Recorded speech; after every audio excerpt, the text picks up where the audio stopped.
I I have witnessed two guys fighting over a book. One of them lets out the foulest fart ever, just so the guy would let go of the book. In a world desperate to tear itself apart, only one man, and some other people, stand in the way of total destruction. Together they will right the wrongs, make bad, good, and single-handedly destroy evil, together. Who is this man, you may ask?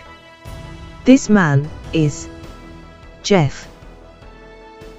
Hello and welcome to this episode of Geoff Jones and Friends Make It Better, the show that takes life's little annoyances, grounds them down, gives them a pound, but then adds a little bit of flour and milk, sticks them in the oven, bakes them to the edge of perfection, and ultimately makes everything better again. Today I'm absolutely delighted to be joined by stand-up comedian, actor and comedy night booker extraordinaire, Pip Harris. Pip, how the devil are you? I'm good, man. I'm good. Thanks for having me. Absolute pleasure. We've spoken about this on and off for so long now, and I love the fact on the back of coming to see you hard at work at Comic Con, we've finally been able to make this work. So I'm hugely thankful for your time. Before we get into making the world slightly better, tell us a bit about yourself, the comedy nights. Well, that's it. So yeah, as I've been a gigging stand-up comedian on the South Coast for about coming up 5 years now, and yeah, just basically plotting around, grabbing any spots I can. My stand-up comedy is, I think the best description I've had is middle-aged man telling stories while having a nervous breakdown. I love it because isn't that describes a lot of us, but the fact that you're going and you're sharing and being vulnerable on stage and I think is absolutely fantastic, brilliant. And you've so recently become the booker of a new night somewhere quite, I'm going to say exotic, but it's exotic for me. Tell us about the new night in Jersey.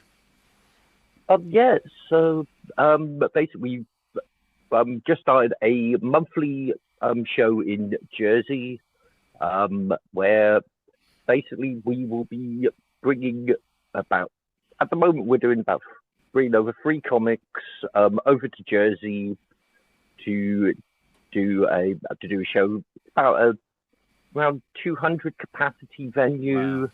Wow. So far sold out each show, so that's going well. Hopefully may it continue selling out. Oh, it's fantastic. It's because from my understanding, Jersey's not the biggest of places, and their route to professional stand-up comedy may be a little more restricted than others. So hopefully they embrace it. Yep, that's it. You've got to admit, getting to Jersey can be a true pain.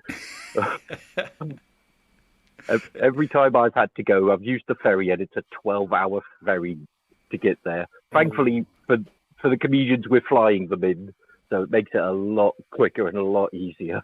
You don't fancy the flight then, because it's a small plane. No, actually, no, we're not. It's not like you're in a little turboprop where the friggin' pre-flight announcement is literally a guy leaning over a shoulder going, "Oh!" It's proper commercial flights. But, yeah. My perception of it has been all wrong. Pip, look, long may it continue. The people of Jersey are very lucky to have you and having the comedians going over. And yes, long may it rain. And yes, for live comedy. Right, but enough about that, Pip. We're here. We need to make some stuff better. So what is it that we are making better today?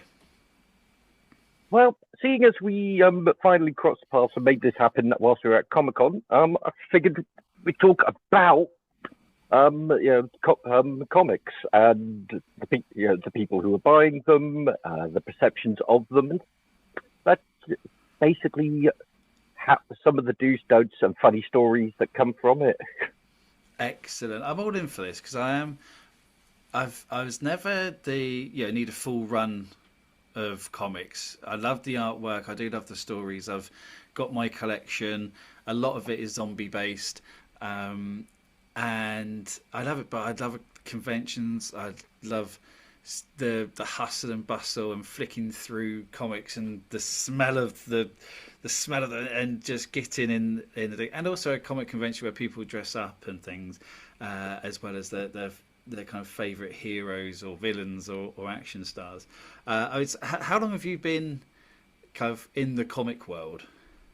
Oh, I've been in the comic world for a little over.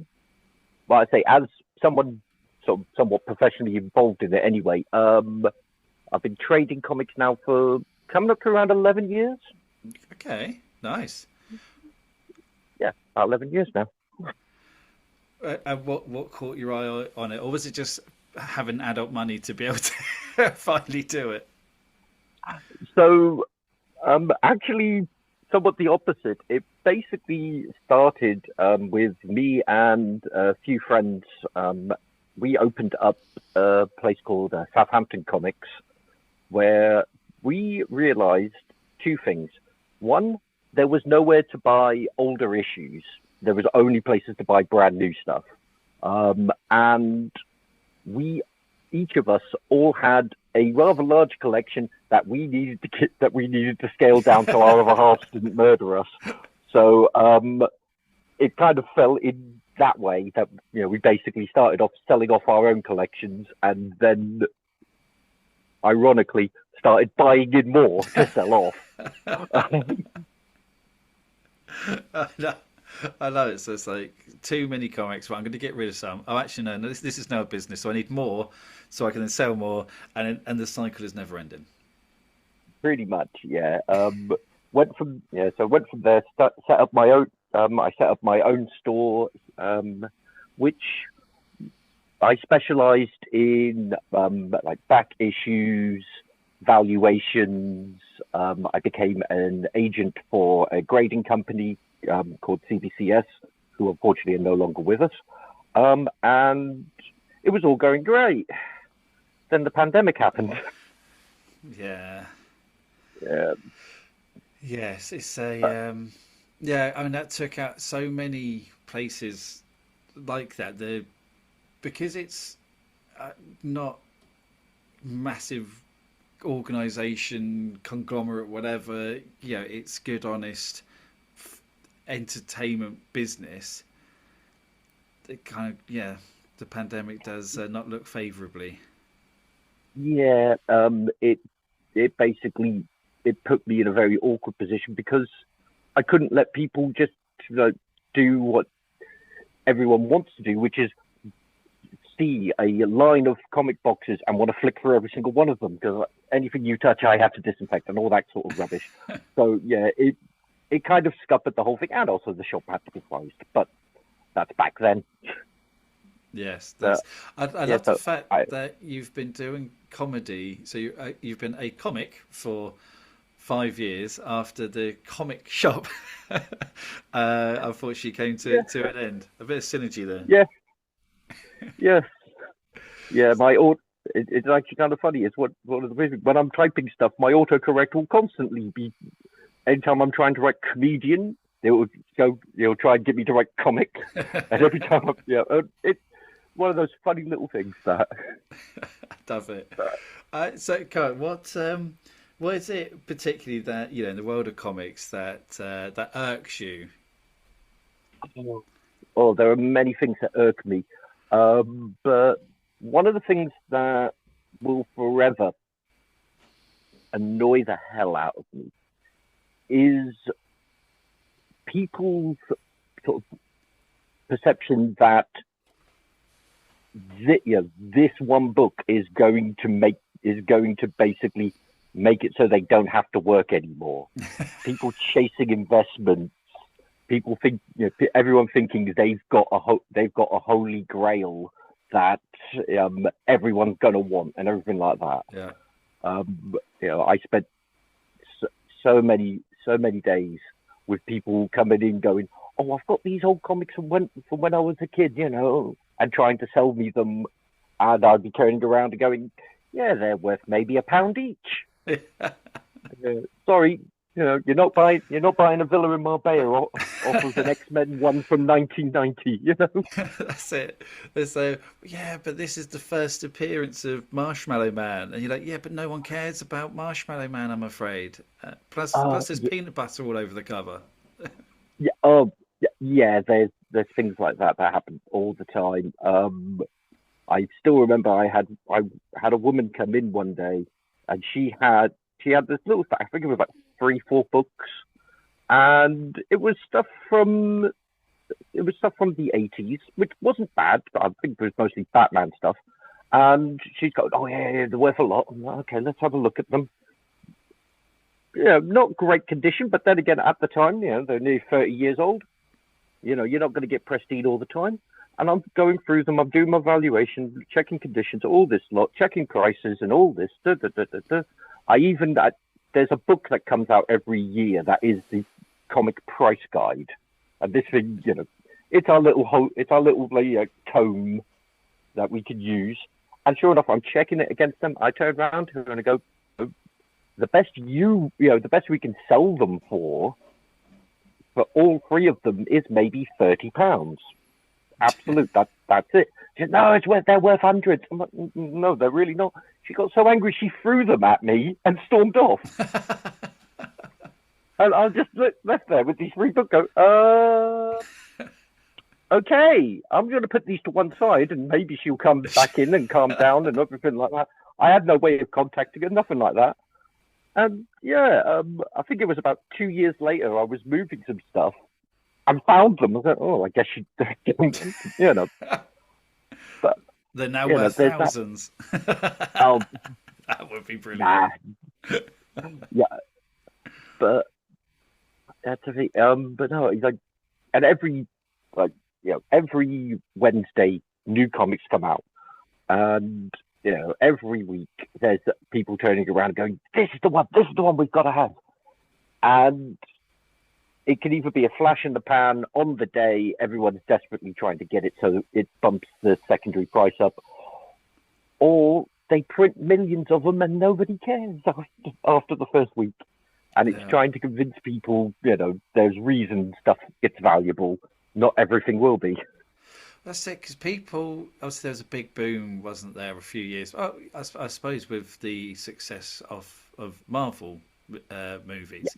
So obviously there was already collectors out there, but the actual the value, I suppose, of a lot increased because of there's now Robert Downey Jr. Playing Iron Man, and the success of those. So there was kind of and obviously you'll be able to tell say better than I if I'm wrong, but the interest in it became more, and because I used to like being able to go to a charity shop, and you find you get some nice little finds, and you have a look. Oh yeah. Now people go in and they buy them all just on the off chance that hopefully they're 5 for £1 comics is going to have something. So you kind of take away that. Okay, hey, that money's still going to charities. That's good, but it just takes away. It's more people trying to chance it. Yeah, it did. Like the big Marvel cinematic boom. It made a huge difference to a lot of things. It created general interest as well, which was great. It was absolutely great. More people coming in buying stuff. It basically made it so that running a comic store was viable and everything like that. It also, again, it brought out that thing I was talking about. Everyone thinking that this book is the thing, and I got caught a couple of times. I got caught out one time because one of the things that happens with all these movies, and it still happens today, is a trailer drops. You see an image of a character, and that they've never been in a movie before. Suddenly, their first appearance shoots up in price. Yeah, a relevant thing shoots up in price. And yet, I got caught out. I can't. It was an issue of 4. I can't remember what the great relevance was, but it's like in the space of an hour, the damn thing went from being in everyone's 50p bin, nobody cared about it, to suddenly being a £25 book. And I had a guy come in and he's flicking, finds it, pulls it out. And I've got to give this guy credit. He had the best poker face in the frickin' world. Grabbed it, didn't stop looking, and turned about. Oh, I'll grab this one. Yeah, it looks good. Like, yeah, sure thing. There you go. And he grabs it and he scurries out. and it was when as he scurried out, my brain went, hang on, looked it up, and in that hour it had jumped because I hadn't had a chance to sit and review and all that kind of thing. Oh. Yeah, and. Fair play to him. Hey, a winner. Oh, yeah. Actually, there was that little bit of me going, I just lost out on, 25 quid off that. Annoying.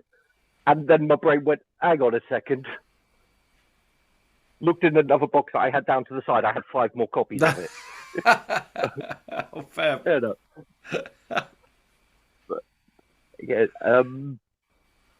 But yeah, it did. It's like the movies, all this, it brings attention and it's great when it happens.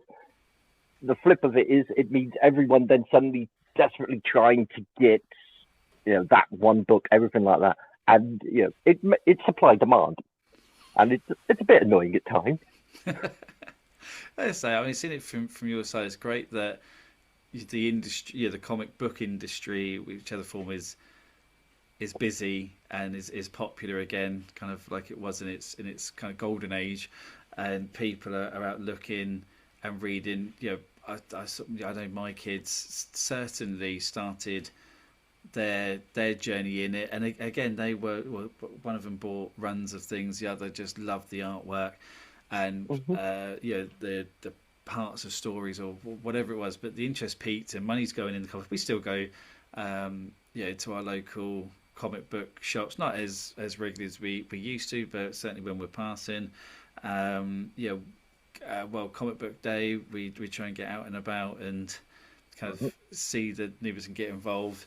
I think it's great because it is an industry which, the fandom is either pure and wonderful or not so much, depending on which part of the internet you're looking on.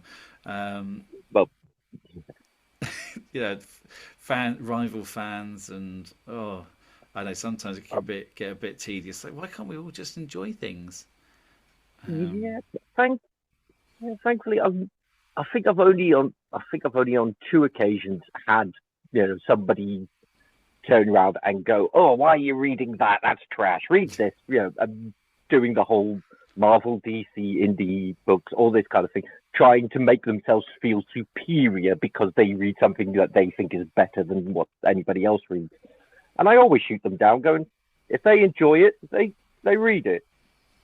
Don't try to make yourself feel better by putting somebody else down. Yeah. Because that's the thing that always I find hilarious.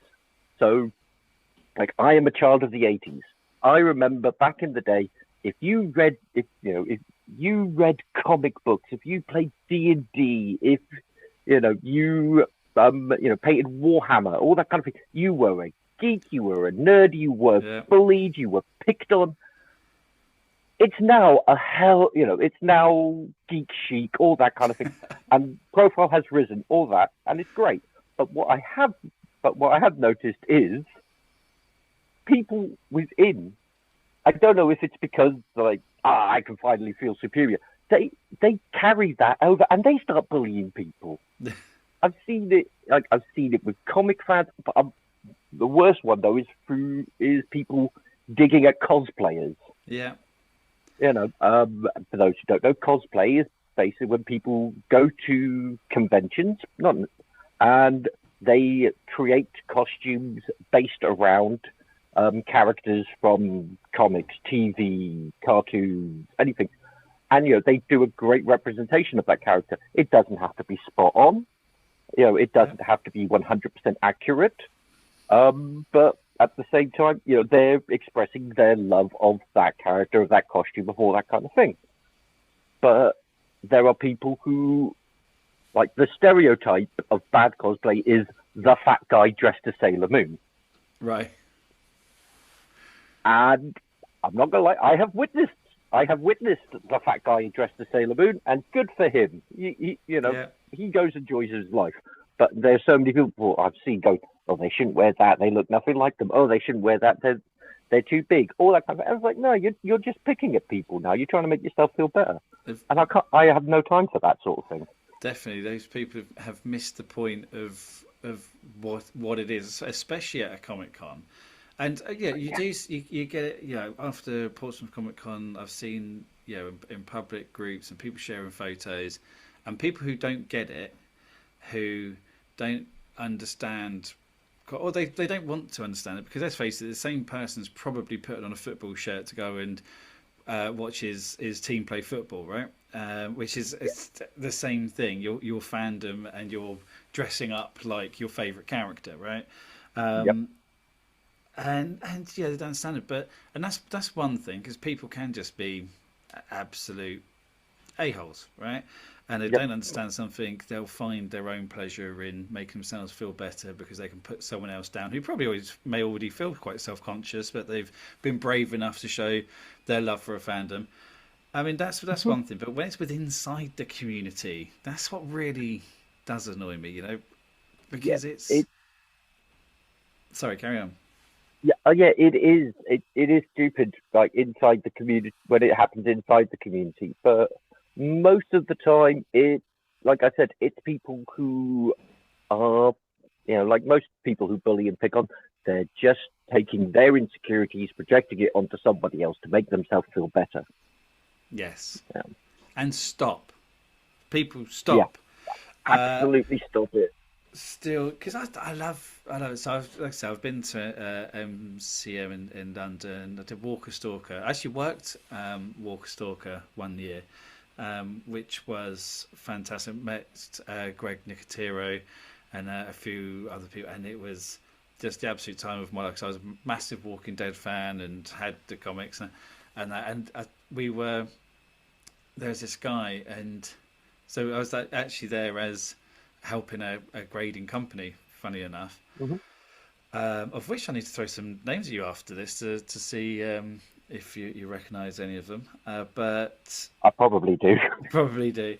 But we, and there's this guy, and he had, I want to call it I think it was the season, the overlap of, it was two issues.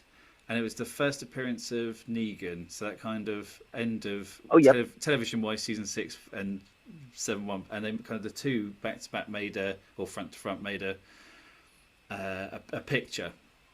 Yeah, the connecting covers bit. Yeah. Yes, and this guy had both of them, and he was there for signatures, and he was like, they were completely new and fresh copies.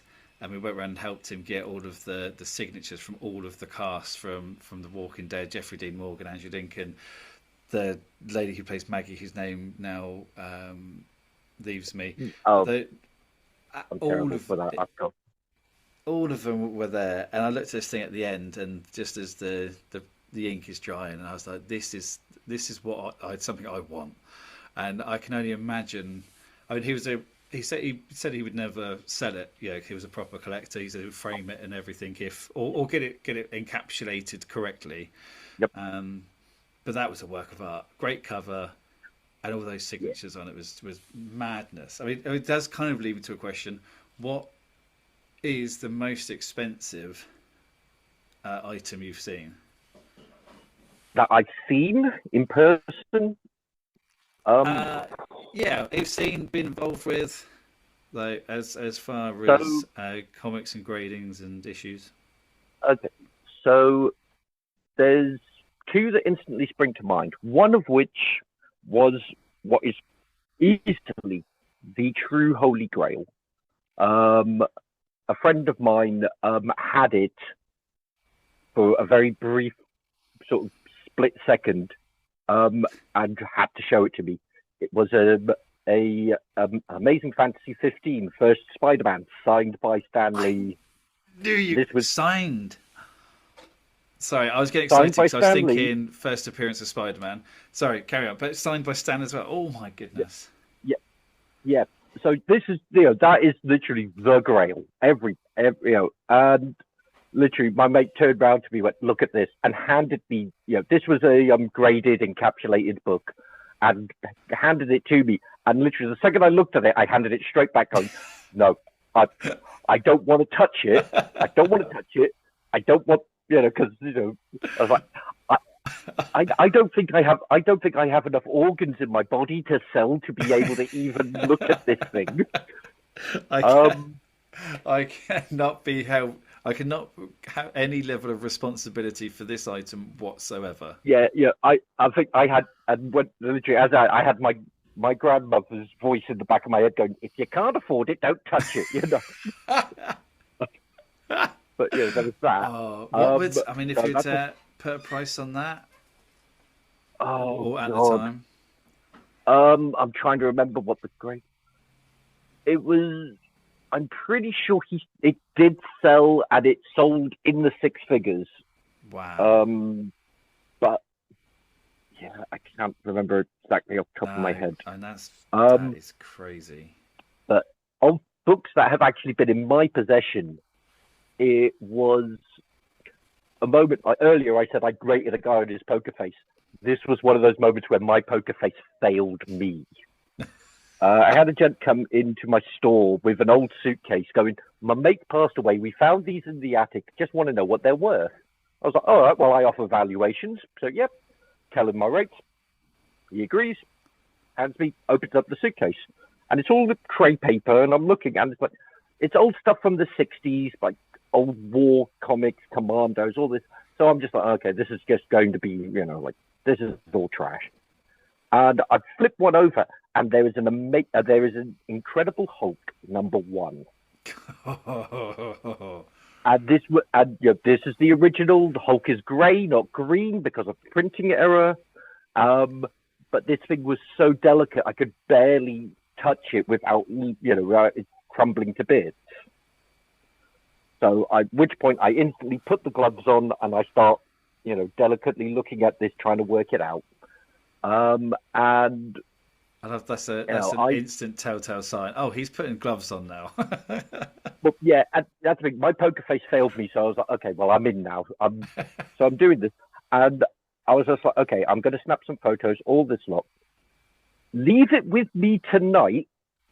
I need to talk to a couple of people and get a consensus, because I don't think there's one in this condition on market to pull an instant. So give it to me. And he's like, yeah, okay, fine. I didn't want to have it in my possession longer than that because my insurance would have gone nuts. But, so, I contact people I know in the industry, and I'm like, guys, I need some opinions on this. I'm thinking it's here. What do you think? And sure enough, the jungle drums have gone off. And I remember it was about 10 at night. My daughter was a baby. I'd just gotten her to sleep, and my phone goes off. I was like, okay, who the hell's this? Don't recognize the number. And it's a guy calling, I hear you've got a Incredible Hulk #1. Yeah, yes, right, sort of. Who's this? I want to buy it. I'll give you $5,000 for it right now. And I was like, okay, it's not for sale, but what I can do is I can tell the owner, go and do this. And I was like, hang on a sec. How did you get my number? I don't know you. Who are you? And turns out one of the guys I asked opinion of, he was this guy was a customer of his, and I don't know if he was with him when he was on the call with me or whenever, and he just basically got my number from him. So I had to have a little chat with the guy the next day going, yeah, your customer called me at 10 at night. I was not impressed. Please don't do that again. But yeah, actually, the book ended up, I basically turned around to the guy. I was like, right, best thing for this book is to have it encapsulated, because it's going to fall to bits if it goes into someone's hand. There is a guy who will give you $5,000 for it, but I personally think, preserving it would be the best route. Contact, and I basically put him in touch with a company called Scott's Collectibles, and they dealt with it from there. and basically did all that and got my 50 quid valuation fee. Did yeah, phone calls at 10 at night. Oh, do you know if the guy kept it? I actually don't. I don't think he did. I don't think he did collect. He did keep because I think what they ended up doing was selling it for sorting out the guy's estate and everything like that. Right. Oh, okay. But, I suppose. Yeah. It was a shame. Oh, but fair. I think Well, at one point, having a book like that. God, Oh no, he wasn't. That's the thing. It was literally, like my mate died, and we've got these. But yeah, but then again, that kind of leads into another thing that really annoys me. Some people in the comic industry, like, they have really bad social skills and social awareness. And I'll put my hands up now. Yes, there's a very rampant degree of neurodivergency in like the fandoms, everything like that. And I'm patient with everyone. I don't judge anyone. I'm riddled with ADHD myself. But some people, I don't think they realize how obnoxious they can be, or how incredibly fucking vile they can be. I have witnessed two guys fighting over a book, and one of them, and you did this on purpose. One of them let out the foulest freaking fart ever, to the point where we were all gagging, just so the guy would let go of the book. Do you know what? I had no idea where that. Yeah, what he was, whether it was a tirade of abuse or a rain of punches. No, it was gas. Yeah, I love literally, he gassed the shop out so that he could buy the book. But yeah, he's some. But like I go to when I go to conventions, I always have a can of deodorant with me. One, for myself, because I'm running around doing everything else. Two, every now and then, and I only do this to people I've got a good relationship with, or I know. I will turn around and go, mate, and I'll just hand them the deodorant. Just FYI, it's hot. It's hot in here. You're wearing, your cosplay, all this lot. Just give yourself a spritz, because Oh no! Definitely. I mean, look, because yes, they can be long days, and people can be dressed in quite. A lot of fur or a lot of rubber, generally. Yeah, and that's the thing. I don't judge anyone on that sort of stuff, but there is that thing of mate, you may not be aware, but here you go.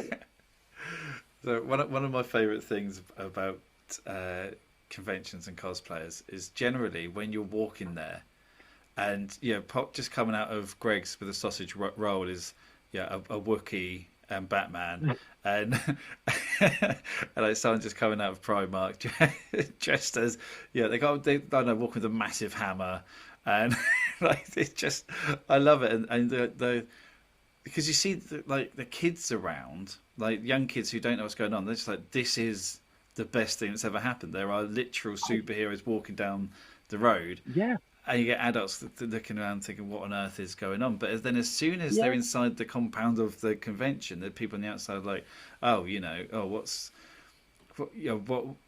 are these losers up to? Whatever, And the magic then seems to wear off because there's like-minded people. Yeah. That's the thing. Like with cosplayers, I love it. I am by no means, entering competition, but I will do a bit of cosplay from time to time, trying to make decent ones, but usually just throwing together something that kind of works closely. And I love it. I really do. Like, my other half is far, far superior to it than I am. I think we did MCM last year as Joker and Harley, and I was the one taking the pictures for people.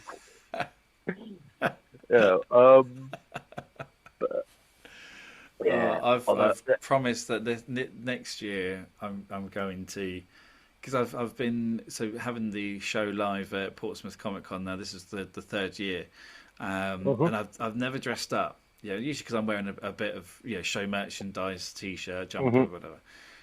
But I'm kind of now thinking, oh, these are my people, and I really I'm going to make a good effort next year. It's going to have to be something that I can sit down, stand peeing. I'm at an age now where access to bathrooms is paramount. Yes, yes, Or built absolutely. in. I'm happy for I know some horror stories in that regard, but yes, I can imagine. No, I do, and I'm going to go to more conventions as well. Like I say, before pandemic, I was doing a few, and last year it has only been Portsmouth, but I do like Portsmouth Comic Con because it's so chilled and friendly, and people, it's not kind of, they've not let money take it over, so the guests are great, but you don't get the superstars. But it just means that the whole thing's very inclusive and friendly. So I've had people ask me, what's Portsmouth Comic Con like? Because I've been to every single one of them. There's only been one I haven't been trading at, and that was due to health reasons that scuppered the whole thing.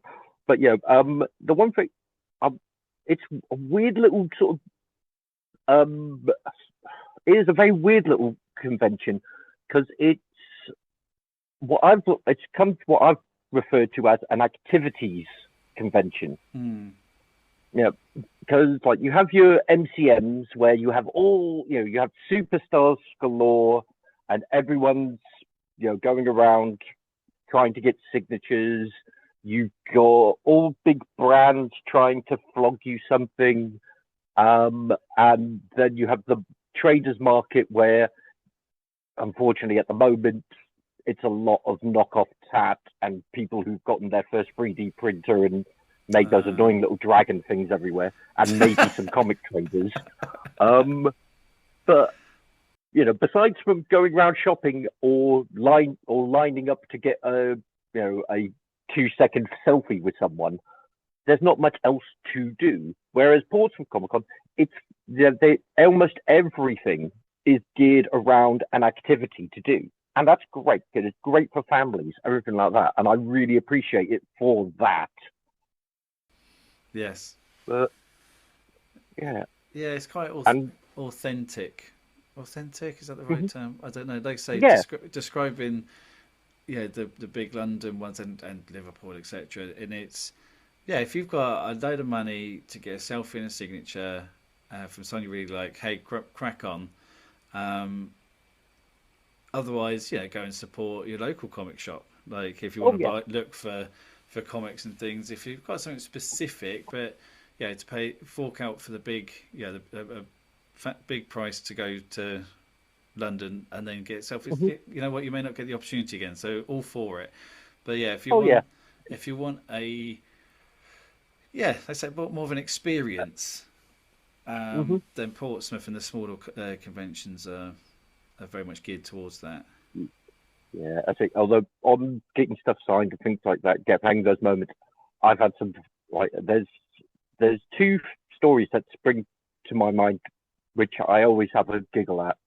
One of which was at MCM just before, I think it was 2019. There was Jim Shooter was there, legendary writer from Silver Age and editor for Marvel, all this, and George Perez, which was his last time he was ever in the UK. And again, wonderful comic creator from Silver to Bronze Age, did some absolutely great stuff. And they were there. And I guess MCM comic creators aren't usually the highlight, so you can see them really easily. I went there. I went to see Jim Shooter, and I had a random issue of, what was it? Superman's pal Jimmy Olsen.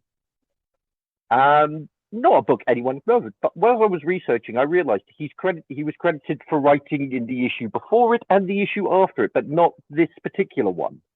So I thought I'd take a punt. And I turned to him and went, I believe you worked on this. He's looking at it going, oh, it doesn't look familiar. And there was a line of people behind me. And I'm like, oh, okay. And he just sits there and goes, hang on, and starts reading it. He sat there reading the book. His handler is shaking, but we have a lot of people. He went, no, one sec. And he's there for about 5 minutes. And I am literally, oh, God, I feel like the worst person in the world because I'm holding everyone up, everything like that. And out of nowhere, he just suddenly burst out laughing. And he goes, yeah, I remember writing that gag.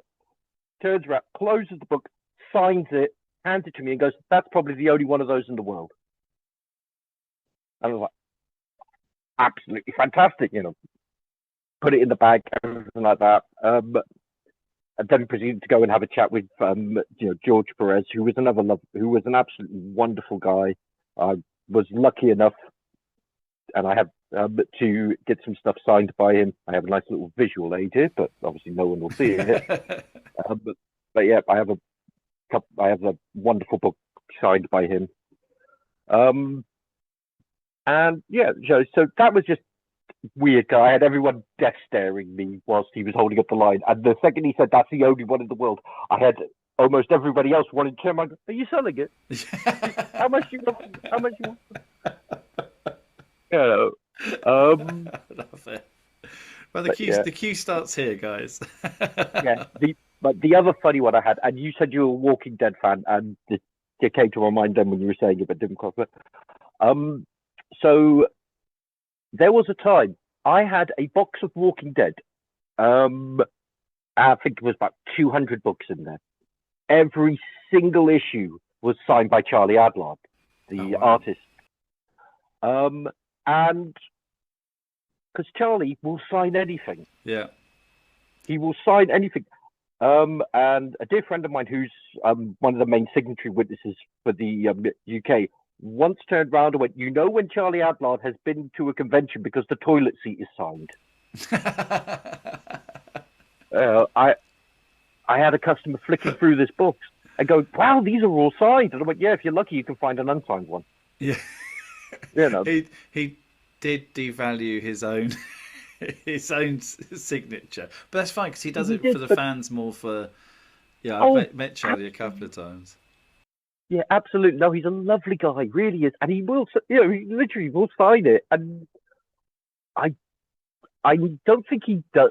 He may have changed now. I haven't seen him for a couple of years, but back then he never charged anyone for bringing a book to him to sign. Yeah, which was great. Whereas some people charge a ridiculous amount. Your likes of your Rob Liefelds, not only charge a ridiculous amount for a signature, but they charge extra depending on what book you bring them. Really? Yeah. He has a. Oh, I'm trying to think. Last time I looked, because this was a couple of years ago, I think it was. If you wanted the first appearance of Deadpool signed, it was $250. If you wanted the first appearance of Cable, it was $150. And it went down like that. But yeah, he basically priced dependent on what you wanted him to sign. I suppose that's for the collector, the sell-on value. Then, if everyone knows, this is the value of the signature, in the opposite way of Charlie Adlard saying, well, I know this has got a £250 signature on it, it's X issue, so it's going to be worth this much. Yeah. Fair play. I don't get it myself, but... Oh, that's a bit I don't get, but yeah, I never agreed with the... I can agree with the, paying for a meet and greet and getting a signature. Yeah. That's been happening for years. But when people start scaling it, one of the funniest ones I ever heard of that was Jason Momoa. During the hype of I think it was just coming off of the Game of Thrones leading into Aquaman. I think it was MegaCon in Orlando. A friend of mine was there, and the line to have your 5 seconds meet and greet selfie with him was massive, and they were charging a ransom for it. And Momoa, before he got to the table, proceeded to walk down the line taking selfies with everyone for free, and then sat down, and the line, just half of it disappeared. Yeah, and it was like, fair play to you.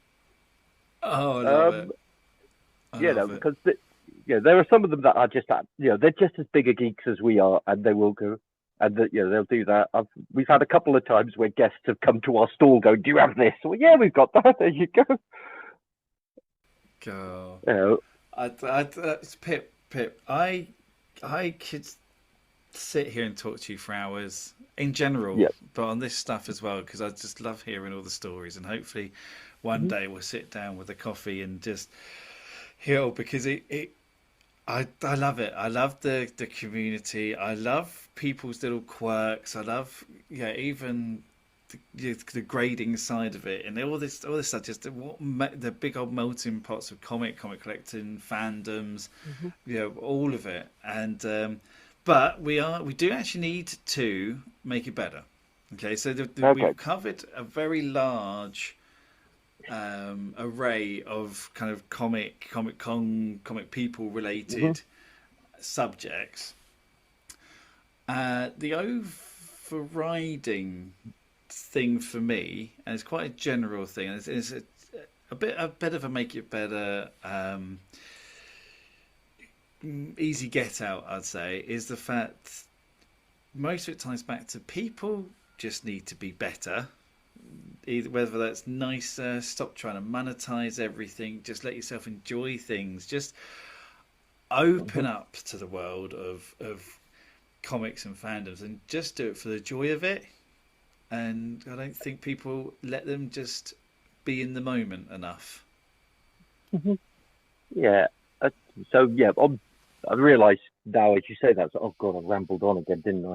You have not rambled at all. It has been fantastic. But so things I would say, like, to make things better, like, I think for one thing, people just need to take a moment and sort of put themselves in the position of, would I want to have to deal with that? Is it fair for me to say these sorts of things, do these sorts of things? Should I have a shower before going to a convention hall full of 3,000 people? Yeah.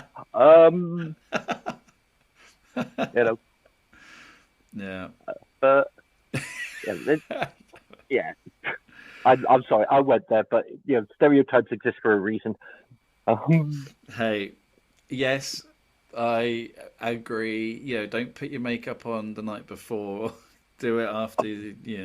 Unless you're going for a very specific look, don't cut corners.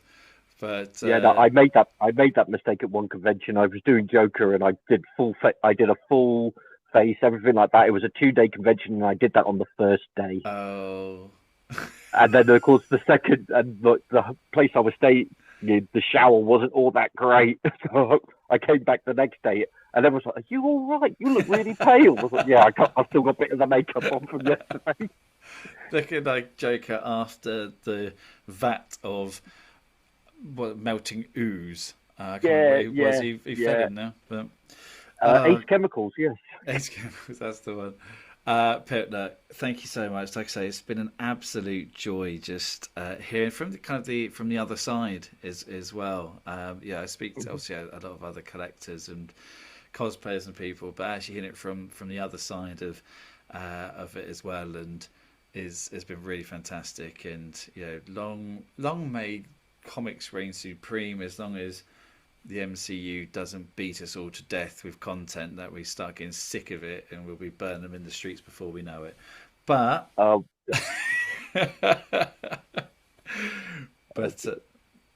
it's been absolutely wonderful speaking to you. Please give us again. We haven't done any links, so name of shows and where people can find you to find your comedy.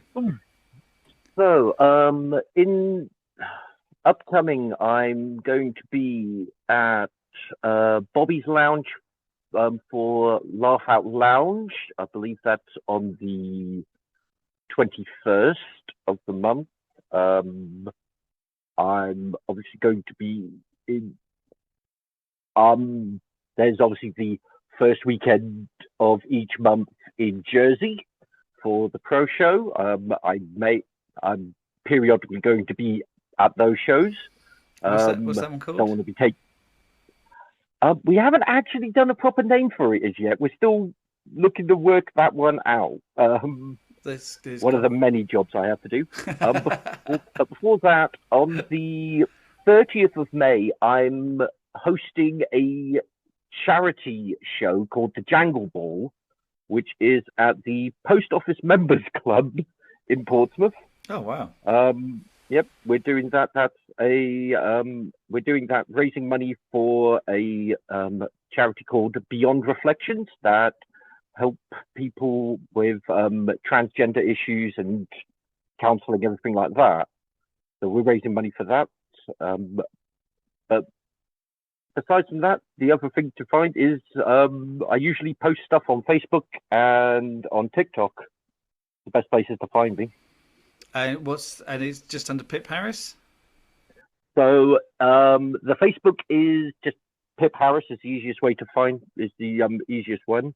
I do have a comedy page, but I'm terrible at remembering to post on it. And yeah, my TikTok last time I checked was Luxury Pip.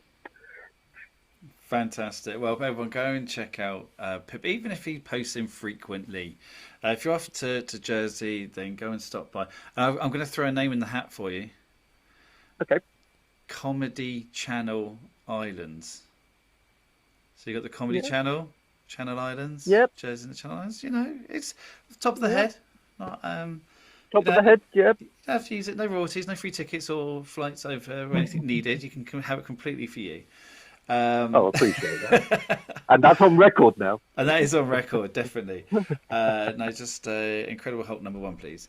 Pip. If I can ever find another one of those. I've never seen another one. Pip, thank you so much, everyone. Thank you very much for listening to what's essentially be Pip Be Wonderful and me just gasp and giggle like a child for the last hour. It's been truly wonderful and wholesome and beautiful, and I love it. Pip, thank you so much. Everyone, I suppose what it is, well, no, do you know what? It's time for me to get my little soapbox. Go out and support live comedy, first and foremost, because everyone should. There's lots of fantastic local comedians. They've just not quite had that viral video yet.